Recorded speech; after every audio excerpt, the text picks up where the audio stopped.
Pernahkah Anda membenci, tidak menghargai ataupun menjelekkan orang lain?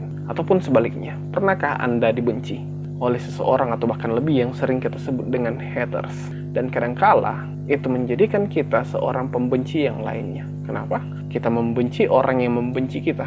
Bukankah kita sama-sama menjadi pembenci? Saya ingin menceritakan sebuah pengalaman yang semoga bisa menjadi berkat bagi kita semua.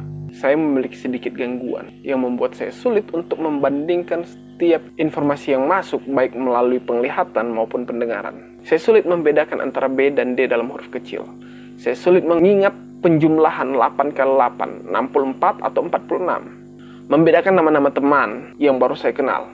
Melihat wajah mereka dan mencocokkan dengan semua nama yang masuk dalam ingatan saya. Mengingat sebuah urutan perintah dari yang pertama sampai yang terakhir. Apalagi kalau sudah berbicara tentang rumus. Saat itu semua masuk ke dalam pemikiran saya itu seperti serangan bertubi-tubi yang tak mampu lagi saya terima. Di masa sekolah saya dikenal sebagai tukang tidur. Bahkan di jenjang kuliah pun tidur di kelas sudah menjadi hal yang biasa.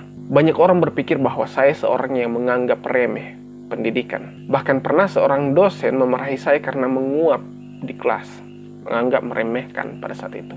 Pada kenyataannya itu semua terjadi begitu saja. Informasi yang masuk ke dalam pemikiran saya yang tak mampu saya bendung. Informasi yang bertubi-tubi masuk dalam ingatan saya.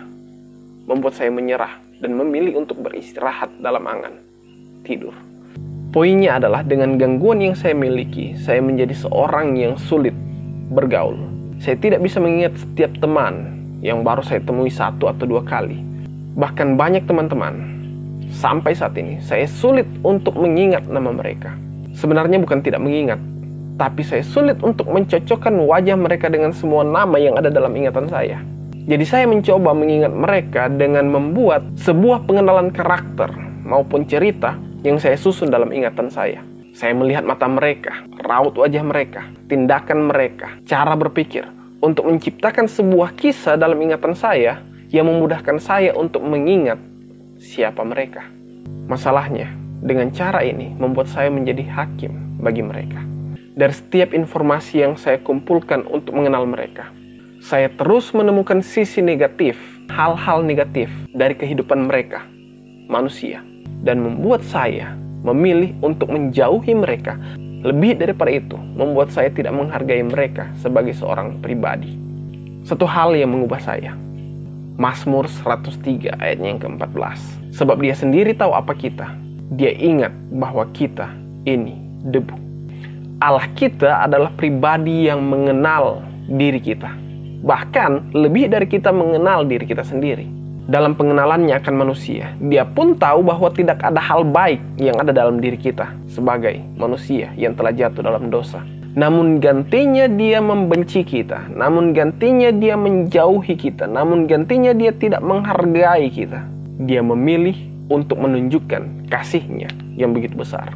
Yohanes 3:16, karena begitu besar kasih Allah akan dunia ini, sehingga Ia mengurniakan anaknya yang tunggal, supaya setiap orang yang percaya kepadanya tidak binasa melainkan beroleh hidup yang kekal. Pertanyaannya, bisakah kita mempraktekkan kasih tersebut? Semakin kita melihat pribadi dalam kelemahan dan kekurangannya, semakin kasih itu akan terus nampak bagi mereka. Bisakah? Yohanes 15 ayat 9 mengatakan, seperti Bapa telah mengasihi aku, demikian juga aku telah mengasihi kamu. Tinggallah di dalam kasihku itu.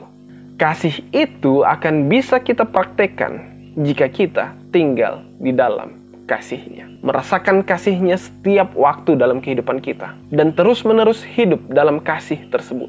Mengingat betapa besar pengorbanannya bagi kita, manusia yang telah jatuh dalam dosa, akan sangat memampukan kita untuk mengasihi Dia, terlebih mengasihi sesama kita manusia, meskipun kita melihat kekurangan dari setiap pribadi yang ada di sekitar kita. Kasih itu akan nyata. Karena itu, rasakanlah kasih Tuhan dalam kehidupan kita. Tuhan memberkati kita semua dan tetaplah meyakini bahwa Allah mengasihimu.